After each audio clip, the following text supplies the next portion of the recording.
reading again is found in your bulletin. We're not going to read all of the whole section. Well, we'll read what's in your bulletin, but our actual preaching section is a little longer than this.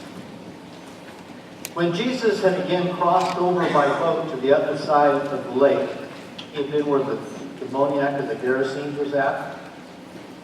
So he comes back, and a large crowd gathered around him while he was by the lake. And then one of the synagogue leaders named Jairus came, and when he saw Jesus, he fell at his feet. He pleaded earnestly with him, "My little daughter is dying. Please come out and put your hands on her so that she may be healed and live." So Jesus went with him. A large crowd followed and pressed around him. And a woman was there who had been subject to bleeding for 12 years. She had suffered a great deal under the care of many doctors and had spent all that she had, and yet instead of getting better, she grew worse. When she heard about Jesus, she came up behind him in the crowd and she touched his cloak because she thought, "If I just touch his clothes, I will be healed." Immediately her bleeding stopped and she felt in her body that she was freed from her suffering. At once Jesus realized that power had gone out from him, and he turned around in the crowd and he asked, "Who touched my clothes?" "You see the people crowding around you," his disciples answered, "and yet you can ask, 'Who touched me?'" But Jesus kept looking around to see who had done it. And then the woman, knowing what had happened to her, came and fell at his feet, trembling with fear, and told him the whole truth. He said to her, "Daughter, your faith has healed you. Go in peace and be freed from your suffering." While Jesus was still speaking, some people came from the house of Jairus, the synagogue leader. "Your daughter is dead," they said. "Why bother the teacher anymore?"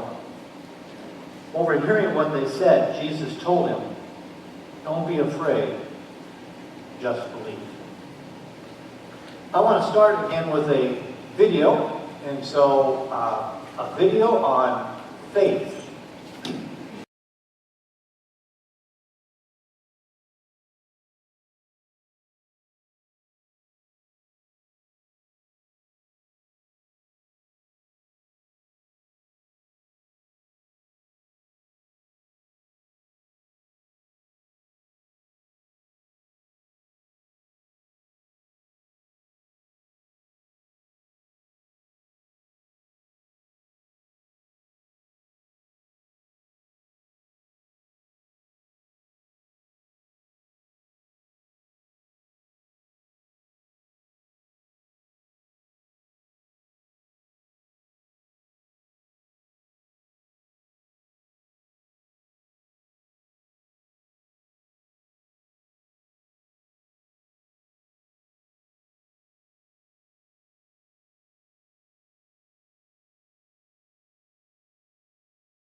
Okay, so now we know what faith is not.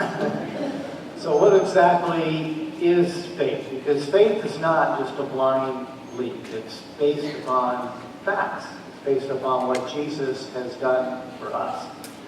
The interesting thing is that faith really can't be totally defined.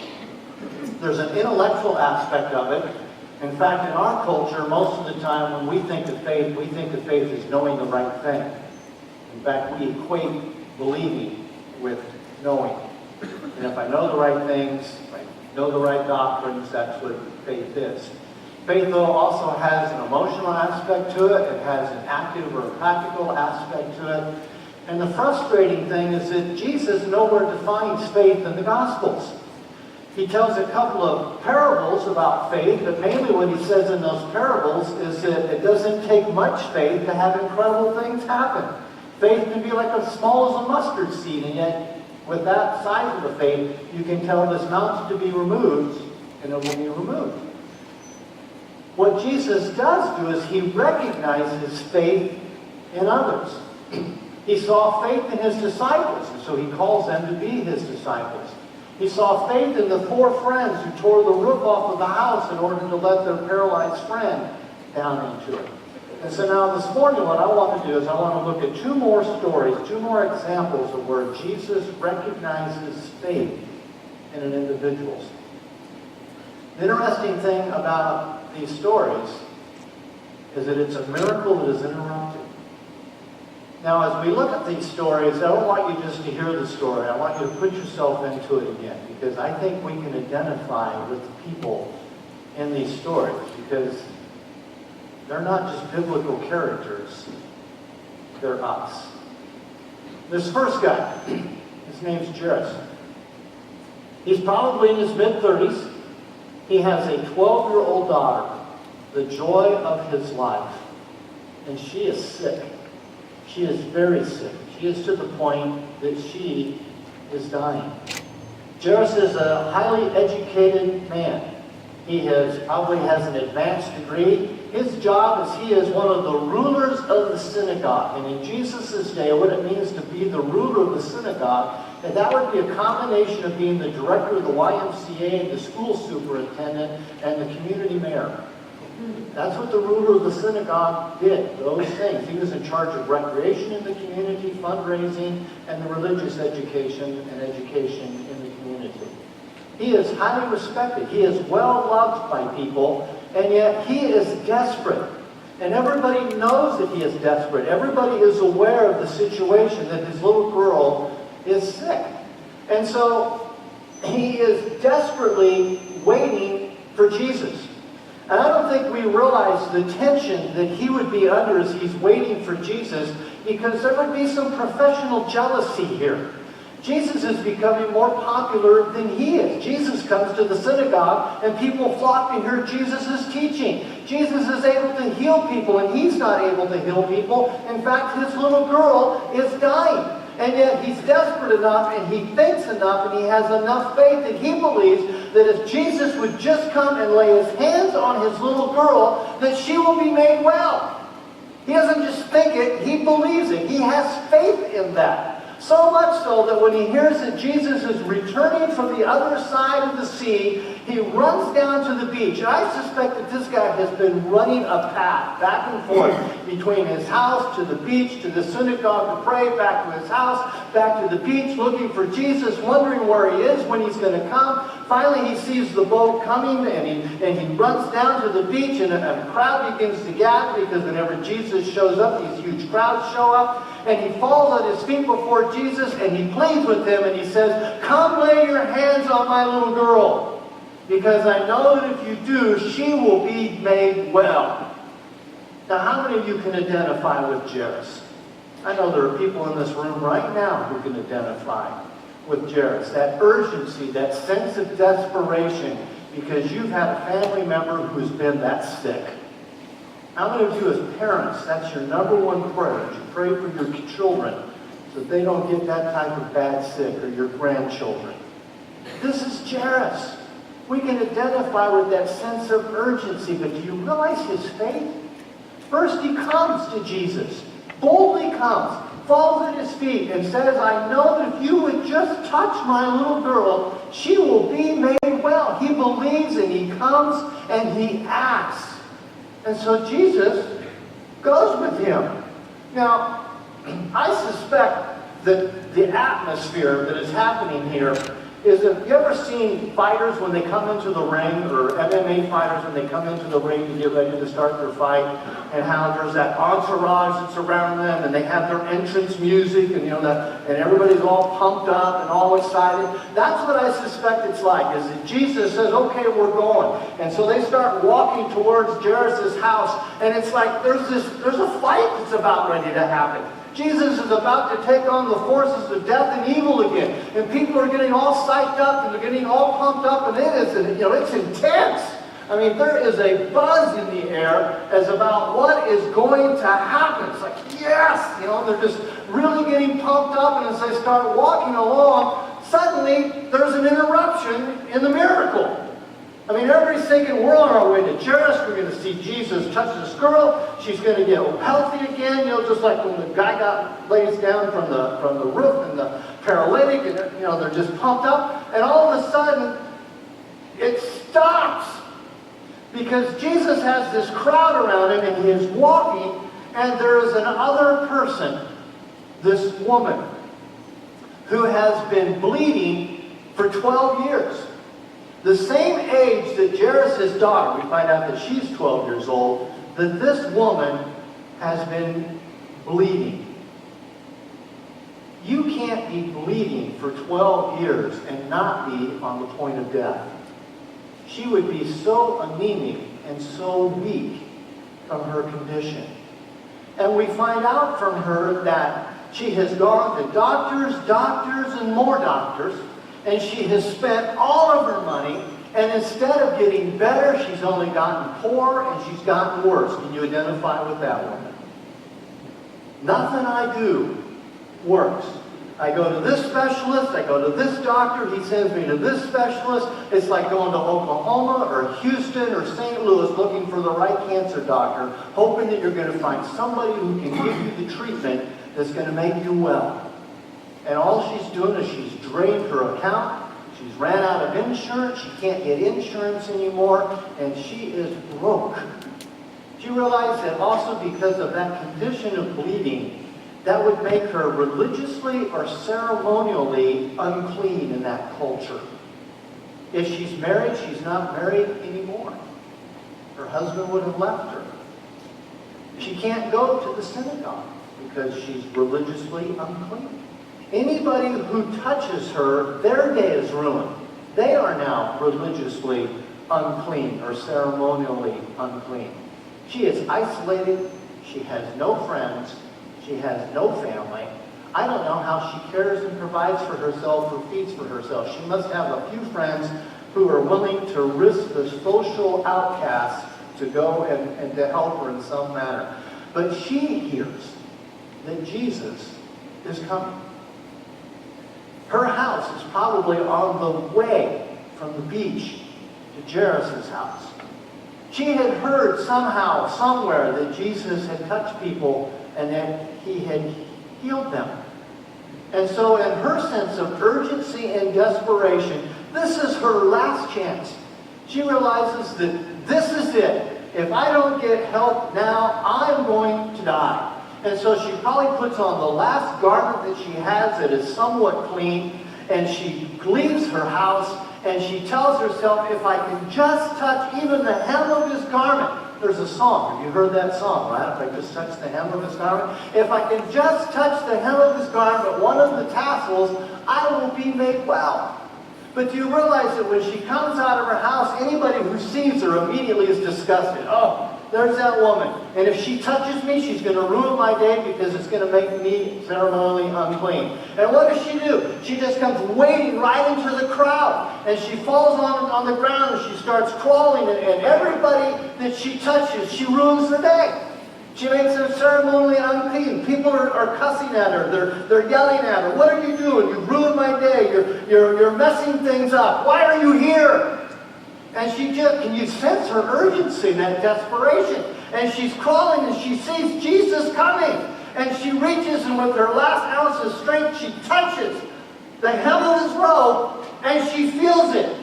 She knows that she has been healed, that she's no longer bleeding. And the crowd just goes right on by, and the people who she's touched, they're all upset and stuff because she's ruined their day. And she is just sitting there on the ground now, overwhelmed that she's healed. Do you see her faith? She believes that Jesus, by just touching his garment, she'll be healed. She's selfish. She's rude.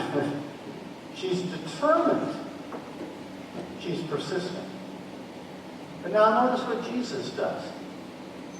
I'm not sure if my picture lines up here right. Yeah. Jesus stops. And he turns around.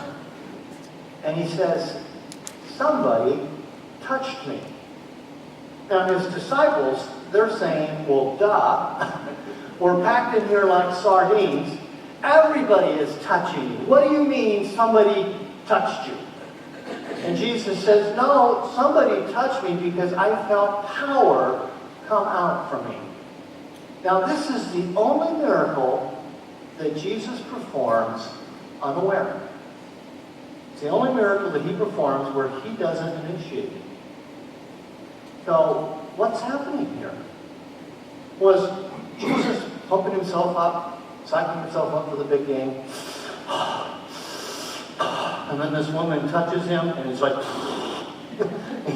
all the air goes out of the balloon, and then she stole a miracle.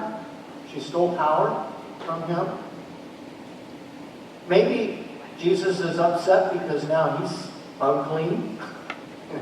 That girl, that woman, she ruined my day. Is he thinking that, no, this woman has a wrong concept, and that she thinks that by touching me, that she has released some sort of magical powers, which has healed her? I think it's more of the latter.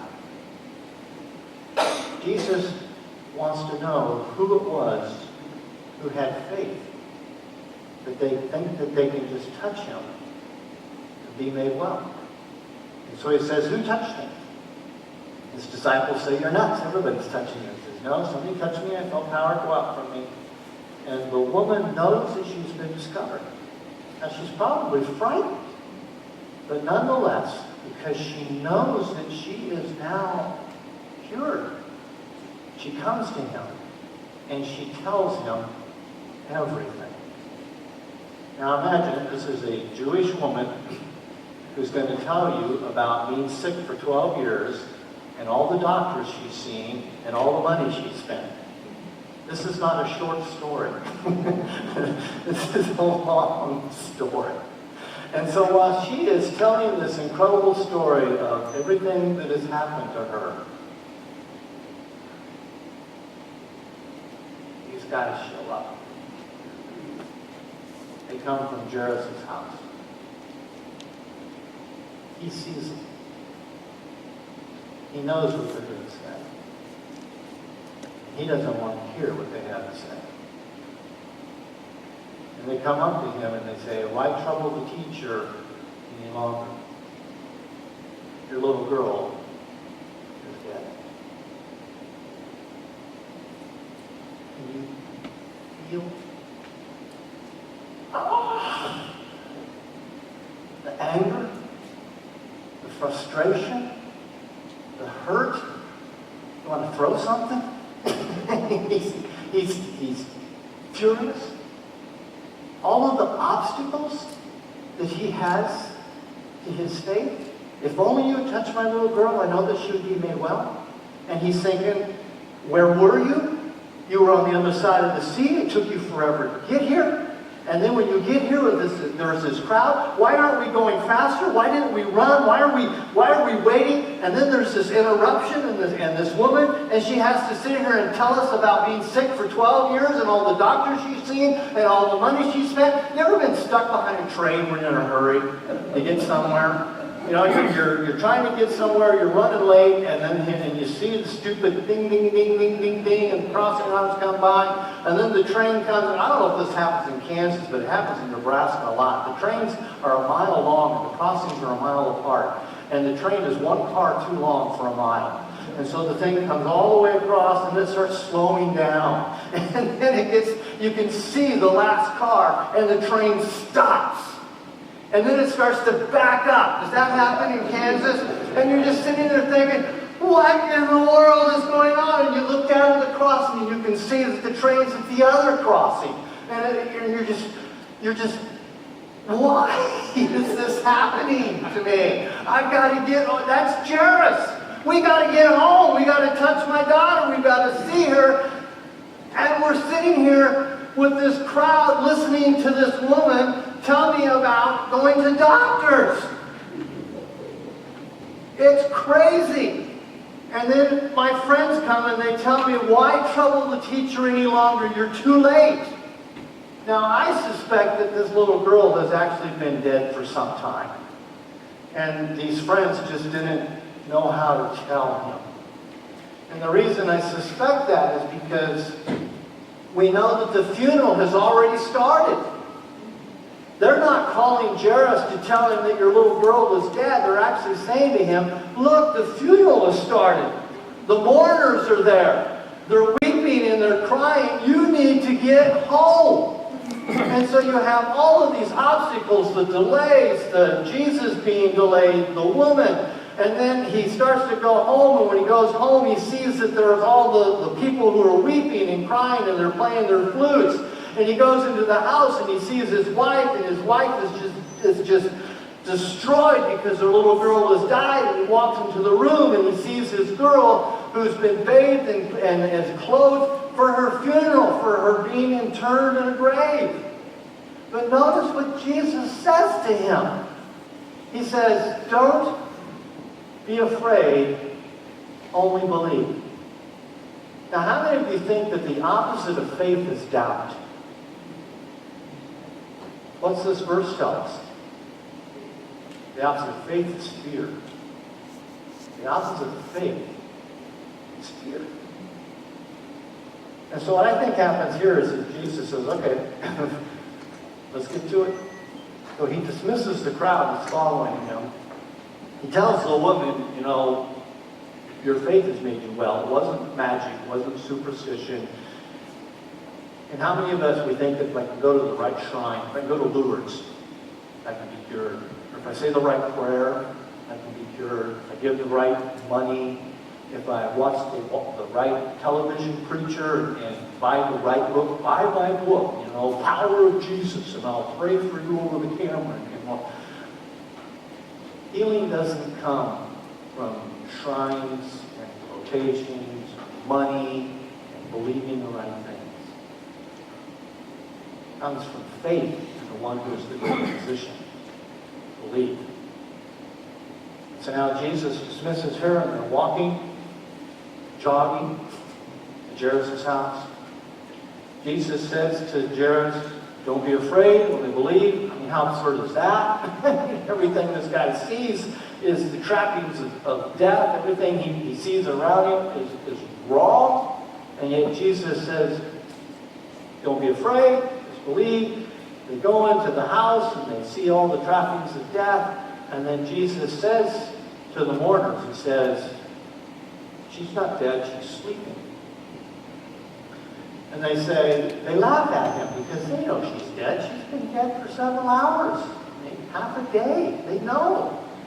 And so they start to mock Jesus. And he says, no. He says, get out of here. And so he gets rid of all the negative. You realize that? Jesus gets rid of everything that is negative. Anything that would make you afraid. He gets rid of the crowd, he gets rid of the mourners, he takes only James and John, and James, John, and who am I missing? Takes three of them in there. Peter. Thank you. Peter, James, and John. Just drew a blank there. And the mother and the father. And they go into the house. And Jesus comes up to this little girl, 12 years old, and he says to her, little girl, get up. Now, how do you get up in the morning? When I get up in the morning, it's a struggle. Most mornings, it's with a lot of reluctance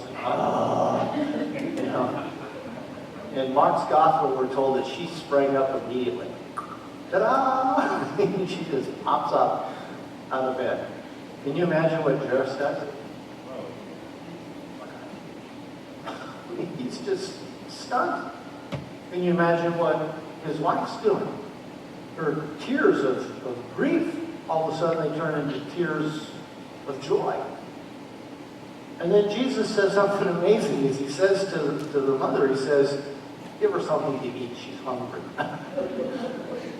And he says that for two reasons. One is he wants them to know that she's not a ghost.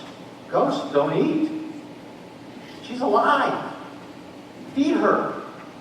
And second is because she hadn't eaten for a while. She's been dead. She's been sick. And so she needs energy. She needs nourishment. And so Jesus says to her, feed her.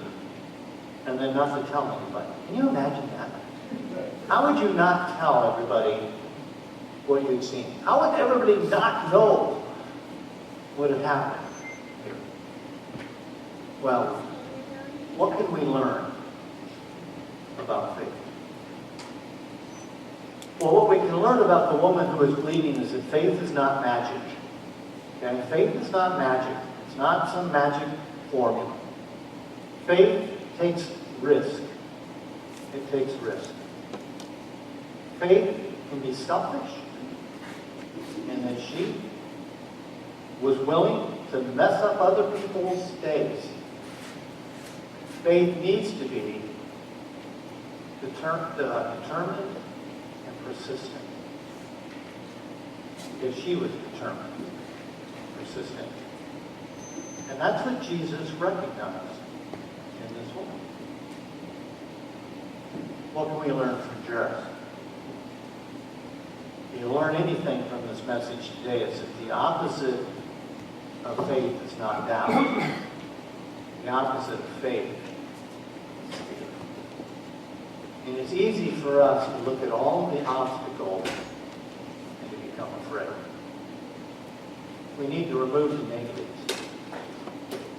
You ever noticed that the best football teams and the best basketball teams are also the luckiest teams? Anybody else notice that? That the best basketball teams, when they're behind, their opponent will create a turnover. They'll fumble the ball out of bounds, or they'll dribble it off their foot, or they'll make a bad pass. And then they'll pass the ball to LeBron James, who slaps it out to Allen, who hits a three-pointer falling out of bounds with a second to go in the game. You ever notice that? Back when Nebraska was good, a long time ago, but back when Nebraska was good in football, they could be behind and Kansas State would always fumble on the 5-yard line of Nebraska. And, the go-ahead touchdown, they fumbled away. And you guys remember that, right? And Nebraska would recover the fumble and go down the field and get the insurance touchdown. Best teams are always the luckiest teams. Why is that? You know why? It's because they believe good things are going to happen. Instead of thinking the negative, that, oh gosh, we're going to find a way to lose it, they're thinking just the opposite. Somehow we're going to find a way to win this thing. And they do. They do. What about us? Do you focus on the positive? Or do you focus on everything that can go wrong? What I notice is that Jesus gets rid of all the negative people. He doesn't want any of the naysayers, all the people who are saying, oh, she's dead, there's nothing good that's going to happen. He gets rid of them. And he only has those people who believe so that they can see a miracle that can happen. But what about you? What about me, us? Are you a negative person? Or do you have faith? we can be people. Right? Because faith isn't based on me. Faith is based on the one who died, rose again. Let's pray.